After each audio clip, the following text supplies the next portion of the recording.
So yes, people are zombies. They're becoming zombies, and I'm hoping to wake them up from their slumber.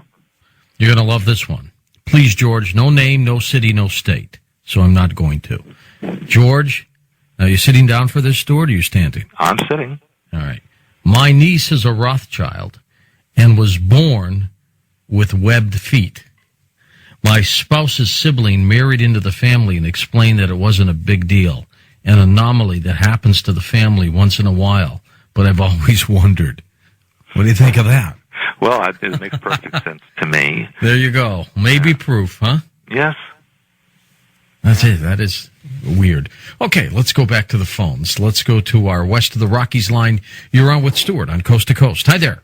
Yes, this is Greg Ryan. I've been a long-time listener, about 10 years. Well, thank you, Greg. Oh, sure. I was wondering how angels would play into all this. Yes, I actually write about this in my Healer's Handbook, and I call it an angelic hierarchy, which is part of our energetic structure, so that within our totality as a soul personality and as an oversoul, there are what I call angelic levels, which is really an energetic level, which is on the higher path towards the God mind. So within each of us is this ability to be angelic-like, and we can tap into that. And I actually teach exercises, visualizations, where we can tune in to the frequencies of the angelic hierarchy within each of us. Yes, I see. So I had an NDE, near-death experience, and it changed my life. I believe I went before the God light, the God force, and it just it was incredible. And I was told that love, we were here to learn to love. You know, love is the answer, basically. Yes. So, yes. Yes, unconditional love and acceptance is absolutely paramount to everything that exists.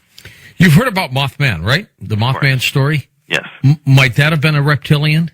No, that was actually a genetic hybrid program that escaped from a base underneath West Virginia. Oh, you got to tell me about that. Well, the government for many years has been creating what is called chimeras, which are mixtures of species. They take genetics of one species, mix it with another. They do this in many locations, one of which was under a base in West Virginia. They also do it in Plum Island, which is off the coast of Montauk and Long Island. Right. And they have been doing it in various locations in the western United States as well. And so, yes, the Mothman was nothing more than one of these creatures that escaped from one of the holding pens. That's an incredible story. So where is Mothman now? Well, these creatures exist in these places under the earth. They could be anywhere where they're holding these chimeras or experimenting with them. We're now seeing on the conventional media stories where they're actually telling you about what they create. Mice with human ears, cows with human genetics.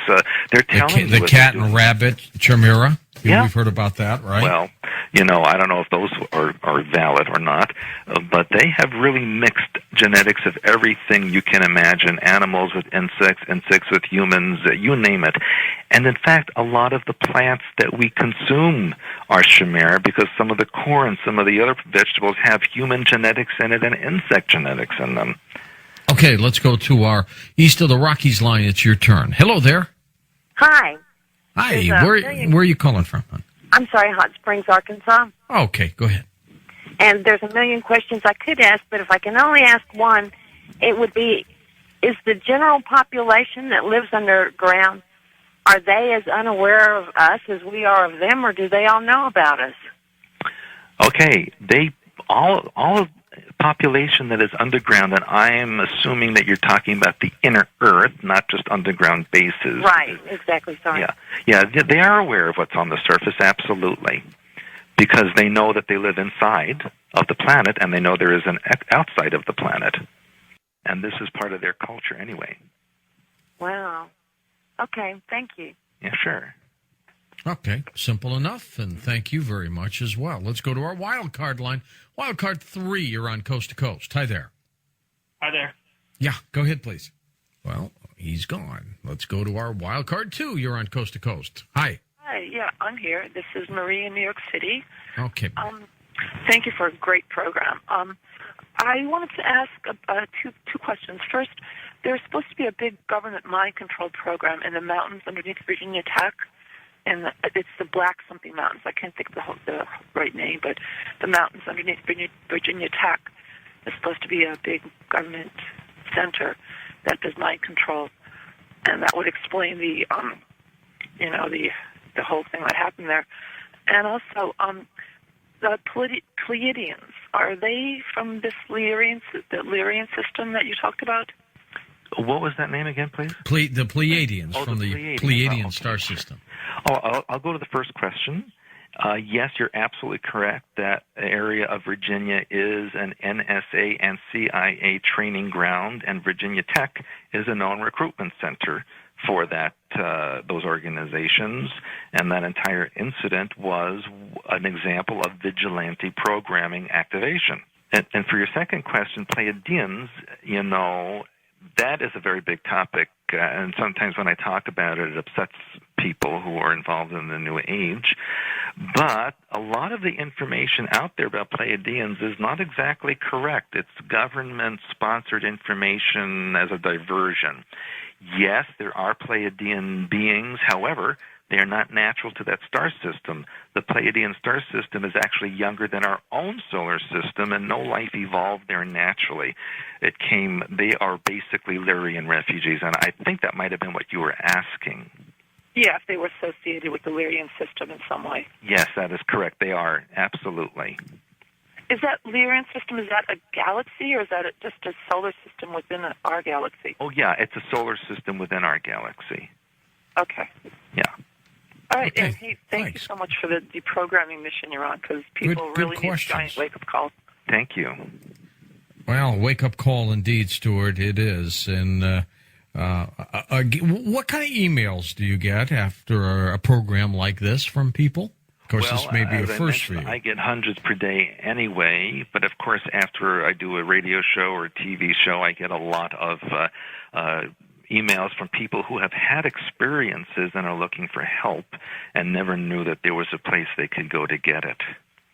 Because, you can't just go in the phone book and look up for a deprogrammer. That's something that, again, is technically not allowed in this country, because in order to allow deprogramming, they have to admit that programming exists. Good point. First-time caller line. Take it away. Hi. Hello. Yeah.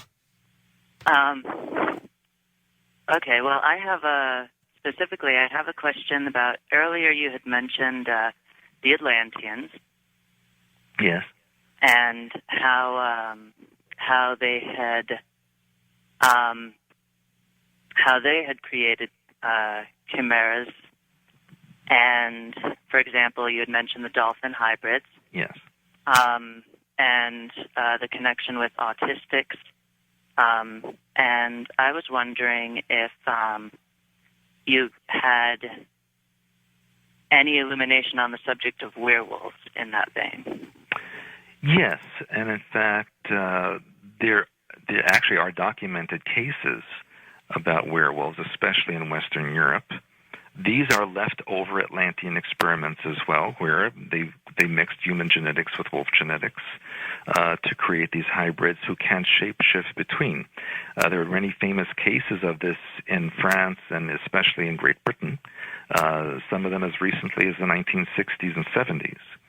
So yes, these things do exist, and a lot of genetics in humanity that would be considered animalistic are throwbacks to those hybrid experiments in Atlantis.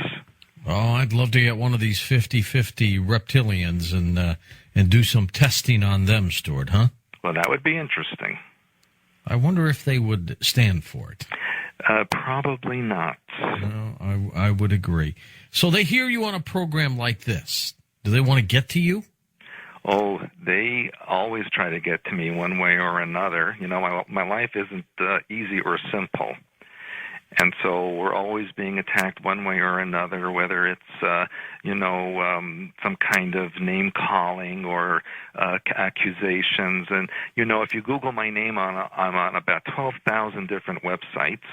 and not all of them are friendly to me. Well, hey, that happens. I'm sometimes in the same boat. Stuart, thank you so much for a phenomenal program. You are considered a regular guest on Coast to Coast AM. For Steve Carr, Dan Galante, Tom Danheiser, Lisa Lyon, Lex Lonehood, Sean Ladassour, Ross Mitchell, Alan Corbett, Stephanie Smith, Ian Punnett, and Mr. Art Bell, I'm George Norrie. Somewhere out there on Coast to Coast AM, we shall see you on our next edition. Until then, be